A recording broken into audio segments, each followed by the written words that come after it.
Hello students. सो आज हमने topic start करना था सोप एंड डिटर्जेंट। इससे पहले वाला जितना भी टॉपिक्स था जिसमें हमने क्या क्या पढ़ा, कोवलेंट बॉन्ड क्या होते हैं, ठीक है, कोवलेंट कंपाउंड क्या क्या होते हैं, फिर हमने पढ़ा हाइड्रोकार्बन, हाइड्रोकार्बन कितने तरह के होते हैं, फिर हमने पढ़े उनके नोमेनक्लेचर, फिर हमने पढ़ी केमिकल प्रॉपर्टीज और एंड में हमने पढ़े तो दो स्पेसिफिक कंपाउंड, क्या क्या, इथेनॉल और दूसरा इथेनॉइक एसिड। अब हमारे पास जो लास्ट टॉपिक बचा है वो क्या बचा है, सोप और डिटर्जेंट। देखो मैंने डिफरेंस की तरह इसलिए करा है, हमारे पास ना जब भी अब मैं पीवाईक्यू प्रैक्टिस कराऊंगा तो पीवाईक्यू में सोप और डिटर्जेंट के ऊपर क्वेश्चन आता है। अब आपके पास दोनों वे हो गए कि आप सोप के बारे में भी पढ़ सकते हो, आप डिटर्जेंट के बारे में भी पढ़ सकते हो और डिफरेंशिएट भी कर सकते हो आराम से। देखो सोप एंड डिटर्जेंट बहुत ज्यादा इंपॉर्टेंट टॉपिक है। काफी ज्यादा चांसेस होते हैं कि पूरे चैप्टर में से सोप एंड डिटर्जेंट में पे 3 मार्क का क्वेश्चन आए। अब वो 3 मार्क का क्वेश्चन आपका 5 मार्क के अंदर से भी आ सकता है, या आपकी केस स्टडी बन के आ सकती है, या फिर आपका डायरेक्ट 3 मार्कर आ सकता है, या फिर एक असर्शन रीजन और एक 2 मार्कर के बेसिस पे आ सकता है। तो भाई सोप और डिटर्जेंट बहुत इंपॉर्टेंट टॉपिक है, छोटा सा ही टॉपिक है लेकिन है काफी ज्यादा इंपॉर्टेंट। अब सोप होते क्या है, सोप आर सोडियम और potassium salt of lengthy chain of carboxylic acid, जो क्या होती है हमारी फैटी एसिड।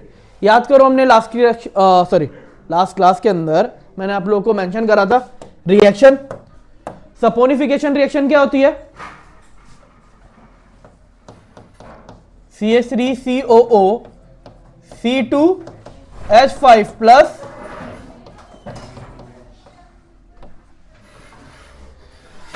एस्टर।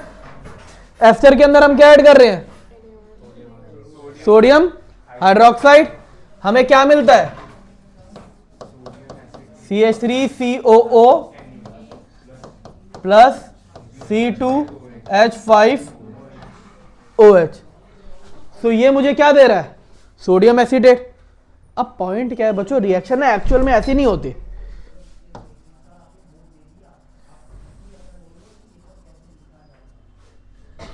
ये रिएक्शन एक्चुअल में ऐसे नहीं होती।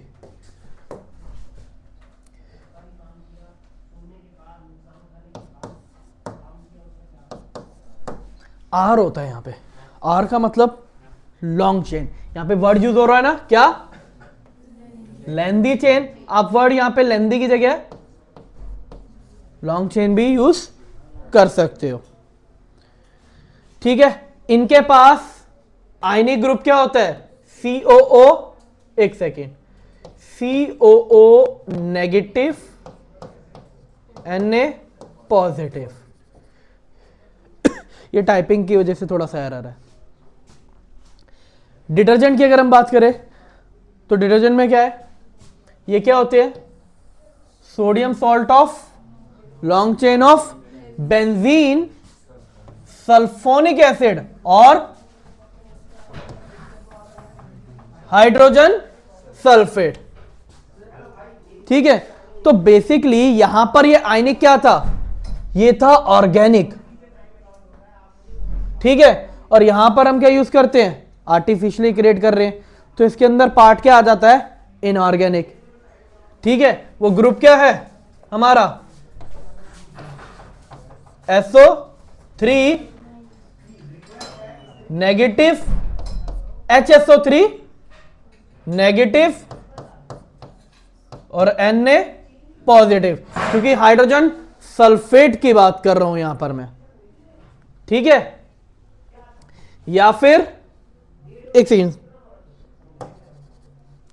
सॉरी, फॉर्मूला HSO4 नेगेटिव होगा या फिर SO3 नेगेटिव।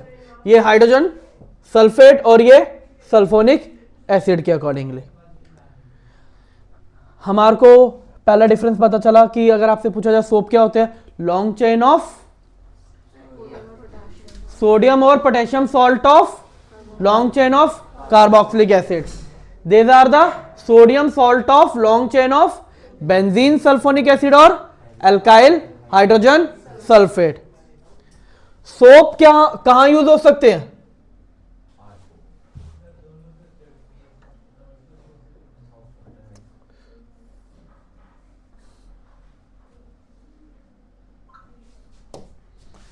सोप को हम क्या कर सकते हैं, ये हार्ड वाटर में ना काम नहीं करेंगे, लेकिन डिटर्जेंट क्या करते हैं, ये हार्ड वाटर में काम करते हैं, इसलिए हमें क्या बनाने पड़े, डिटर्जेंट, क्योंकि सोप क्या होते हैं, हार्ड वाटर के साथ ना काम नहीं कर रहे। लेकिन ना एक नुकसान है, डिटर्जेंट आर नॉन बायोडिग्रेडेबल, तो ये ना पॉल्यूशन कॉज करते हैं, क्योंकि क्या है ये नॉन बायोडिग्रेडेबल, जबकि ये सब क्या है बायोडिग्रेडेबल। बायोडिग्रेडेबल होने का फायदा क्या होगा बच्चों, ये जो होंगे ये डिकम्पोज हो सकते हैं, लेकिन ये डिकम्पोज नहीं हो पाएंगे। फिर soap decompose in the environment,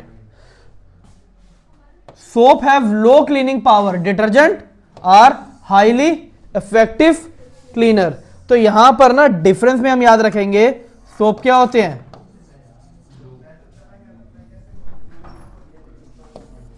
soap have less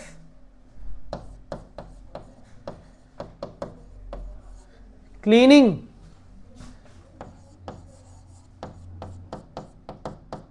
effectiveness. तो भाई सोप यहां पे हमारे क्या है, थोड़े से अच्छे धोने के काम नहीं आएंगे, ये हमारे अच्छी तरह से धुलाई करेंगे, ये अच्छी तरह से धुलाई नहीं करने वाले। नेचुरल ऑयल और फैट को हम यूज करते हैं in the preparation of soap, लेकिन synthetic detergent are made from the petroleum hydrocarbon. ये जरूर याद रखना, ये क्वेश्चन, ये पॉइंट बहुत इंपॉर्टेंट है।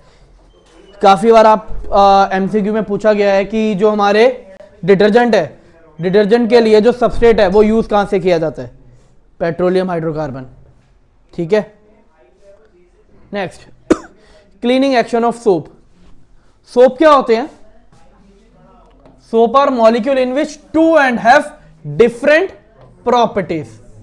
अगर मैं सोप का स्ट्रक्चर बनाऊं,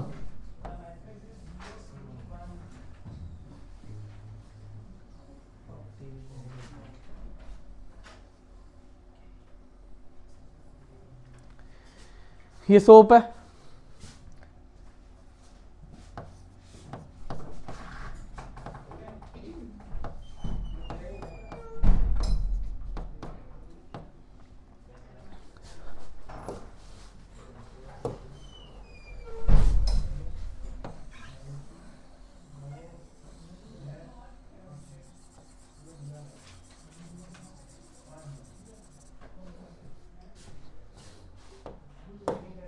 ये क्या होता है,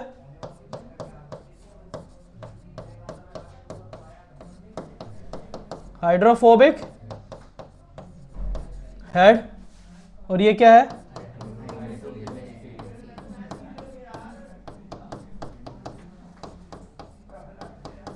हाइड्रोफिलिक। हाइड्रोफोबिक का मतलब क्या होता है, ये क्या होगा, वाटर लविंग। ठीक है, ओ सॉरी सॉरी सॉरी, मैंने वर्ड उल्टे लिख दिए।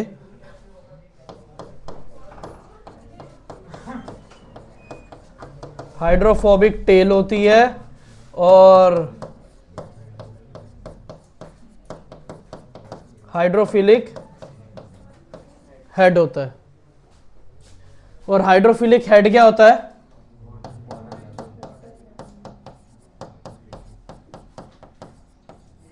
Water loving.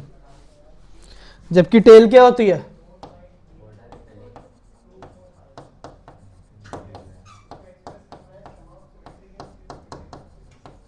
Water repelling. ठीक है, अब जैसे ही क्या होता है, यहां पे पॉइंट सुनो, when a soap is at the surface of water, जो हाइड्रोफोबिक टेल होगी सोप की will not be soluble in water and the soap will again along with the surface of water with ionic end in water and the hydrocarbon tail protruding out of the water। मतलब अगर ये water का surface है, ठीक है, तो पता है क्या होता है, साबुन को कभी भी आप पानी में घोलो, थोड़ी देर बाद वो सब कुछ कहां पर आ जाता है, सरफेस पे आ जाता है ना, सरफेस पे झाग से बन रहे होते हैं। रीजन, जो हेड होता है,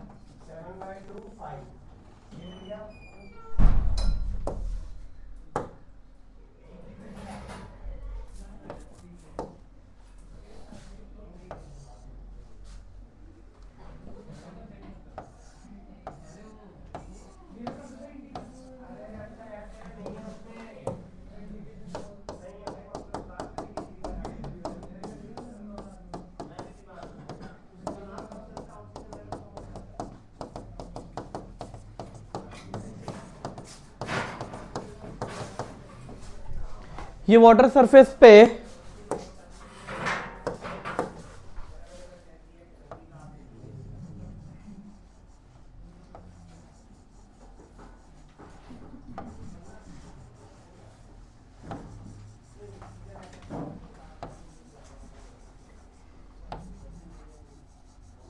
अब बच्चों आप लोगों ने देखा होगा क्या, जब भी हम साबुन को क्या करते हैं, पानी में डालते हैं ठीक है, थोड़ी देर बाद ही जैसे ही वो क्या होता है, स्टेबल होता है, झाग जो होते हैं वो बिल्कुल ऊपर ऊपर ही होते हैं, नीचे नहीं कभी झाग बनेंगे। ठीक है, अगर आप एक कांच का ग्लास लो, उसमें साबुन डालो थोड़ा सा, उसे मिक्स करो, थोड़ी देर बाद आप क्या ऑब्जर्व करोगे, झाग सारे के सारे ऊपर ही तैर रहे हैं, नीचे वाला पानी बिल्कुल क्लीन है। क्यों? क्यों? रीजन सुनो, ये जो रीजन है ये क्या है, हाइड्रोफिलिक हेड है। ये क्या हो रहा है, सॉलेबल हो रहा है किसके अंदर, ये याद रखो ये वाटर सरफेस है।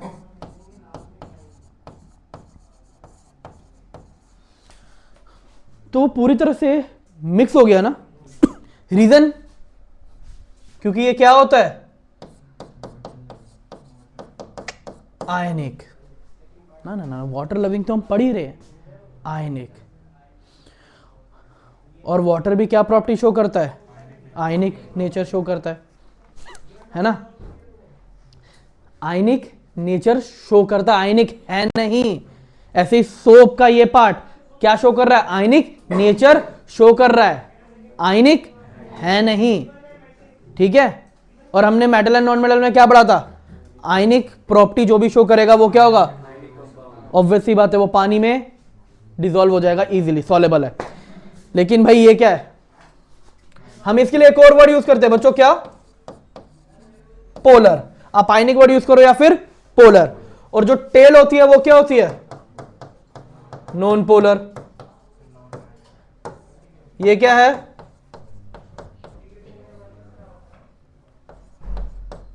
नॉन पोलर यानी कि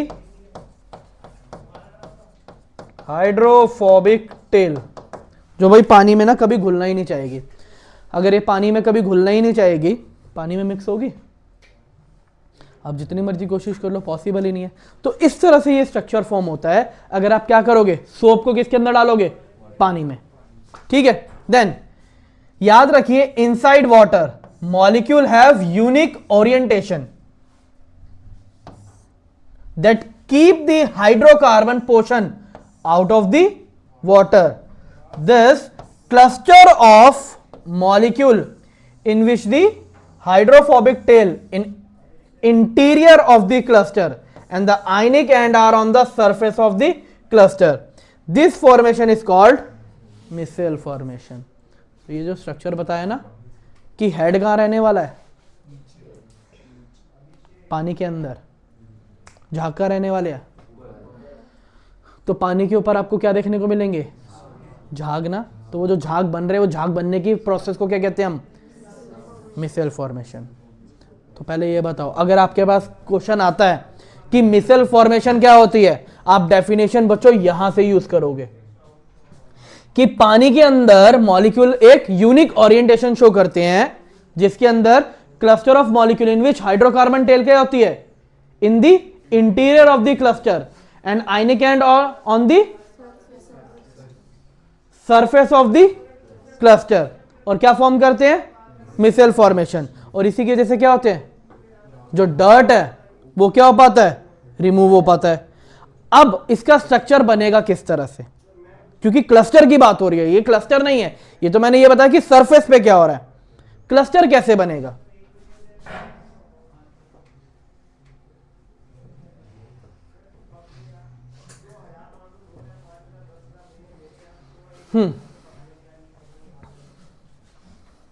मैं आप लोगों को एग्जाम्पल लेके बता रहा हूं।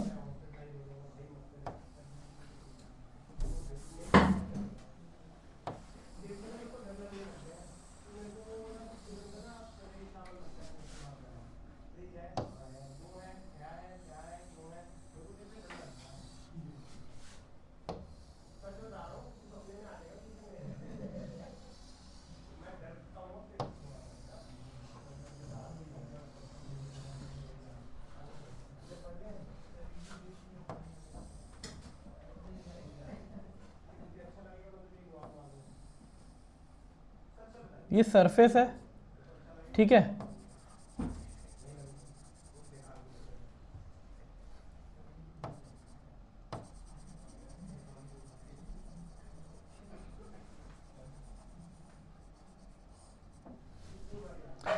ये सरफेस पे क्या है, डर्ट है, ठीक है। कौन आ रहा है यहां पे अंदर,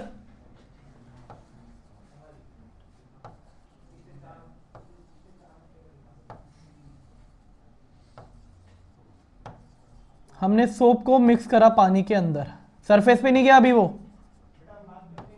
पॉइंट, वो स्ट्रक्चर कब बनेगा, जब मैं क्या करूंगा, पानी में डालने के बाद सोप को क्या कर दूंगा, थोड़ी देर के लिए छोड़ दूंगा।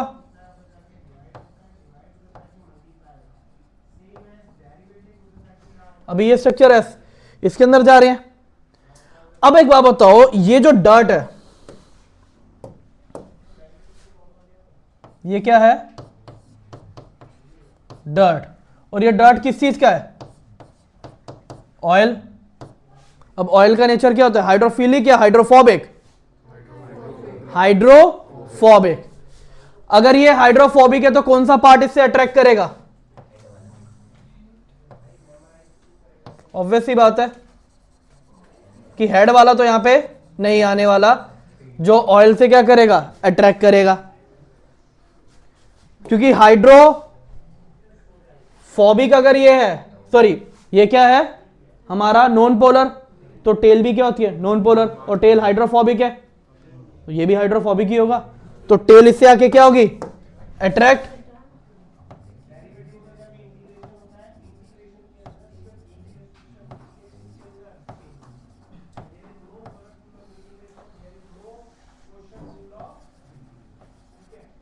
टेल यहां पर आके क्या हुई, अट्रैक्ट।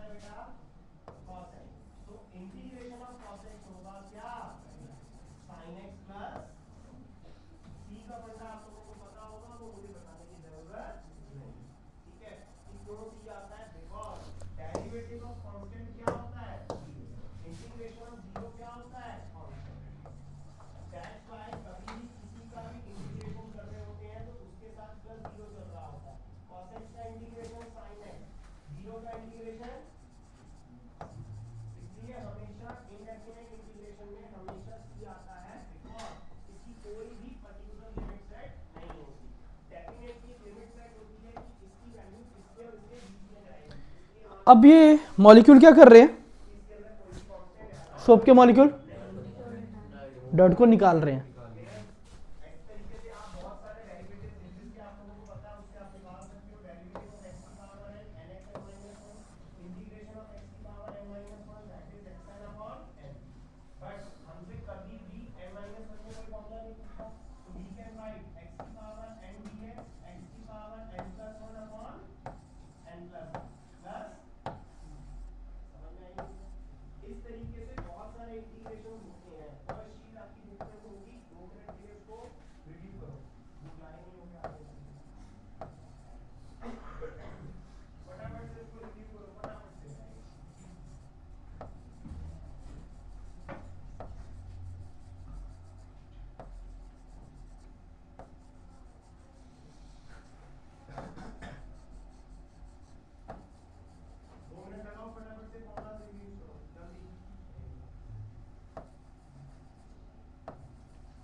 क्या कर लिया सोप मॉलिक्यूल ने?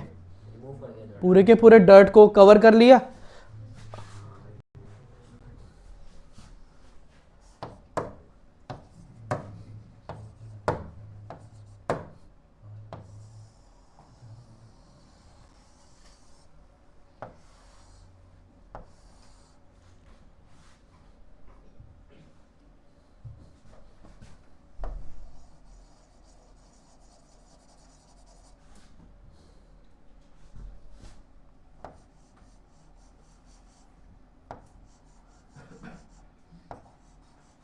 अब से नहीं लाऊंगी तेरे को।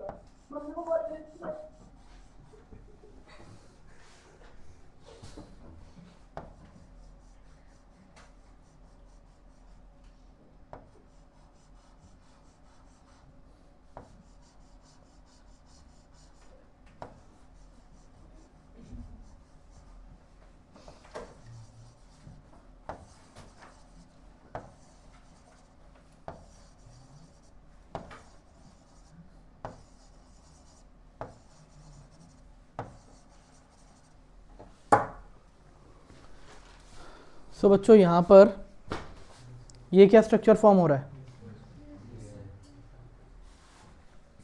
ये जो स्ट्रक्चर फॉर्म हो रहा है ये क्या कहलाता है? हमारा ये वर्ड मिसेल फॉर्मेशन। अब जरा वापस डेफिनेशन पे जाएं, क्या कह रहे थे? Cluster of molecule in which hydrophobic tail are in the interior of the cluster and ionic end are on the surface of the cluster। ये क्या हो रहे हैं? इंटीरियर आ रही है टेल क्लस्टर के, ठीक है, और ये क्या रहेंगे हमेशा? वाटर के सोप सरफेस के नियर बाय। तो ये स्ट्रक्चर मिसेल बन गया, डर्ट को इन्होंने क्या कर दिया? निकाल लिया, ठीक है। अब भाई वॉशिंग मशीन के अंदर जब कपड़े धो रहे हैं या ऐसे हाथों से जब हम कपड़े धो रहे हैं, क्या करते हैं? उन्हें निचोड़ते हैं, ऐसे निचोड़ा जाता है। तो जब निचोड़ा जाएगा तो वाटर की मूवमेंट होगी। जब वाटर की मूवमेंट होगी तो वाटर का मॉलिक्यूल किसे अट्रैक्ट करेगा? हाइड्रोफिलिक हेड को। हाइड्रोफिलिक हेड किसके साथ अटैच? भाई टेल को छोड़ के थोड़ी ना चला जाएगा कि सोप आधा टूटा आधा चला गया, आधा टूटा आधा रह गया, नहीं ना, मॉलिक्यूल है वो किसको खींचेगा? डर्ट को खींचेगा, उसके साथ साथ वो सारा का सारा डर्ट निकलता जाएगा। अब वॉशिंग मशीन में प्रोसीजर अलग है, वो यहां पे ऐसे निचोड़ने वाला नहीं है। वॉशिंग मशीन के अंदर प्रोसेस हो रहा है सेंट्रीफ्यूगेशन। सेंट्रीफ्यूगेशन का मतलब क्या होता है? Heavy particle settle down, light particle ऊपर चले जाएंगे। अब जितने भी मिसेल बने होंगे वो डर्ट के साथ चिपके जाए होंगे, चिपकने की वजह से डर्ट के साथ वो हैवी हो जाएंगे या नहीं? और जो बेचारे नहीं बन पा रहे होंगे, जो मिसल नहीं बन पाए मॉलिक्यूल, वो ऊपर आ जाएंगे। इसलिए झाग कहां जाता है? हमेशा ऊपर, ये स्ट्रक्चर, और बिल्कुल ब्लैक ब्लैक डर्ट वो नीचे आ जाता है और वॉशिंग मशीन से वही काला पानी निकलता रहता है। समझ में आया प्रोसीजर? तो इस तरह से क्या होता है वॉशिंग। ये आंसर आप कहां पे लिखोगे? मिसल फॉर्मेशन के लिए। Soap in the form of missile is able to clean since oily dirt will be collected in the center of missile. The missile stay in the solution as colloid and will not come together to precipitate because ion repulsion। अब ये line मैं क्यों पढ़ के बोल रहा हूं? assertion reason। Soap in the form of missile able to clean। अगर मिसल नहीं बनेंगे तो क्लीनिंग एक्शन हो सकता है? नहीं हो सकता, क्योंकि ऑयल और dirt will be collected in the centre of micelle. Micelle stay in the solution as colloid. Colloid क्या होते हैं? टाइप ऑफ सॉल्यूशन जिसके अंदर पार्टिकल का साइज ना बहुत ज्यादा छोटा होता है कि नजर ही ना आए, और ना इतना ज्यादा बड़ा होता है कि साफ साफ नजर आए, ठीक है, और वो कंप्लीटली मिक्स नहीं होते। अगर ट्रू सॉल्यूशन होगा तो कंप्लीटली मिक्स हो जाएंगे, ये कंप्लीटली मिक्स नहीं होते। And will not come together to precipitate. Precipitate मतलब नीचे सेटल डाउन हो जाना, सेटल डाउन नहीं होते क्योंकि आयन की रिपल्शन है। ठीक है, तो ये असर्शन रीजन में ये पॉइंट्स, ये लाइनें बहुत इंपॉर्टेंट है याद रखनी। ठीक है, डर्ट क्या रहेगा? Suspended in the micelle is also easily rinse away the soap missile are larger enough to scatter light, hence soap solution appear cloudy. अब सुनो, dirt suspended in the missile क्या हो सकता है? Is also easily rinse away, जैसे मैंने बताया किस तरह से हो सकता है? निचोड़ के और सेंट्रीफ्यूगेशन के थ्रू। नेक्स्ट लाइन क्या कह रही है? Soap micelle are larger enough to scatter the light, क्योंकि क्या पढ़ रहे हैं हम, ये क्या है? Colloidal solution. 9th class, colloidal solution क्या करते हैं? लाइट को स्कैटर्ड करते हैं। तो ये लाइन इंपॉर्टेंट हो गई। Soap solution appear cloudy. Question आएगा कि सोप सॉल्यूशन क्लाउडी अपीयर क्यों होता है? क्योंकि वो कोलॉइडल सॉल्यूशन है। कोलॉइडल सॉल्यूशन क्यों? क्योंकि लार्ज, उसके पार्टिकल इतने लार्ज इनफ है कि वो लाइट को क्या कर सकते हैं? स्कैटर्ड कर सकते हैं। ठीक है, तो ये हमारे 1 मार्कर में से केस स्टडी के रिगार्डिंग लिया असर्शन रीजन में से ये लाइनें बहुत ज्यादा इंपॉर्टेंट है। Next and last topic chapter का हमारा, देन चैप्टर हमारा एंड, स्कम फॉर्मेशन। अब सुनो, सोप है, सोप का formula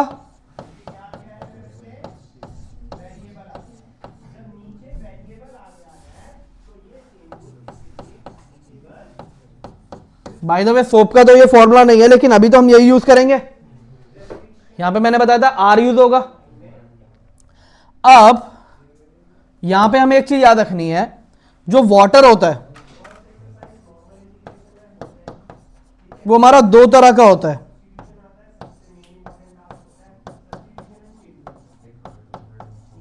soft water, hard water.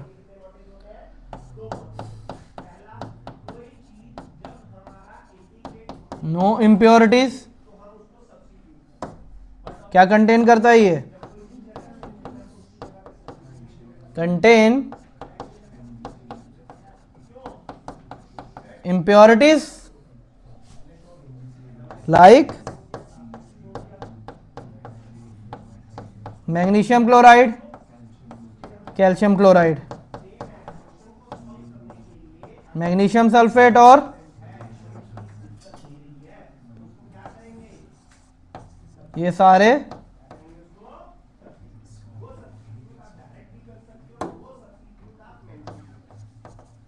Salts. ठीक है, अब अगर हम क्या करते हैं, सोप विथ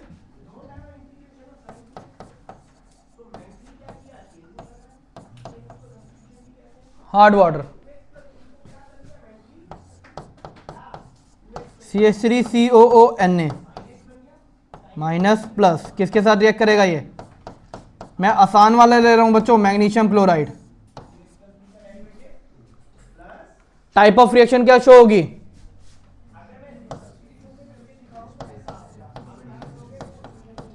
डबल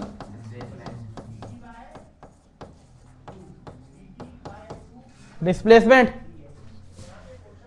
Mg जाके किसकी जगह ले लेगा? Na की। फॉर्मूला क्या हो जाएगा? CH3COO होल ट्वाइस, क्योंकि मैग्नीशियम की वैलेंसी 2 होती है और CH3CONA एक ही माइनस है, तो वैलेंसी कितनी हुई? 1 प्लस, रिएक्शन को बैलेंस करूंगा, इसे 2 से मल्टीप्लाई करूंगा। बताता हूं, एक सेकेंड, चलो बताता हूं। ये 2 हो जाएगा पूरा, ये पूरा 2 और 2 सोडियम, लीजिए हो गई रिएक्शन बैलेंस। अब पॉइंट क्या है? ये क्या होता है?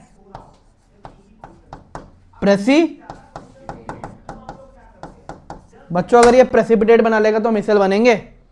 हमने अभी ऊपर क्या पढ़ा? प्रेसिपिटेट नहीं होता। आयन आयन इंटरेक्शन की क्या है? रिपल्शन है ना, वो क्या नहीं होने दे रही? प्रेसिपिटेट फॉर्म नहीं होने दे रही। यही था ना, देखो वर्ड सुनो, will not come together to precipitate because of ion ion repulsion, मतलब हाइड्रोफोबिक और हाइड्रोफिलिक। लेकिन बच्चों यहां पर जैसे ये स्ट्रक्चर बनता है, आयनिक प्रॉपर्टी क्या हो जाती है, खत्म हो जाती है। सोडियम या पोटेशियम सबसे ज्यादा क्या करते हैं, आयनिक प्रॉपर्टी शो करते हैं। मैग्नीशियम कैल्शियम नहीं कर सकते बिकॉज ऑफ द 2 वैलेंसी। तो जो आयनिक प्रॉपर्टी थी ना वो तो खत्म हो गई। अब बताओ जो आयन आयन रिपल्शन हो रही थी वो रिपल्शन बचेगी, अब वो तो अट्रैक्शन हो जाएगी।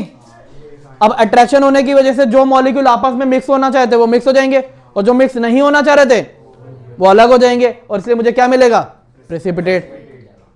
अब ये क्या है, लाइक मैंने पानी लिया, ठीक है, हार्ड वाटर लिया, मैंने सोप डाला हार्ड वाटर में, थोड़ी देर बाद पता है क्या देखो, उसके अंदर झाग बन ही नहीं रहे। झाग बनने की जगह पता क्या हो गया, नीचे व्हाइट व्हाइट कलर का पाउडर जमा हो रहा है। वहीं पे मैंने डिटर्जेंट लिया,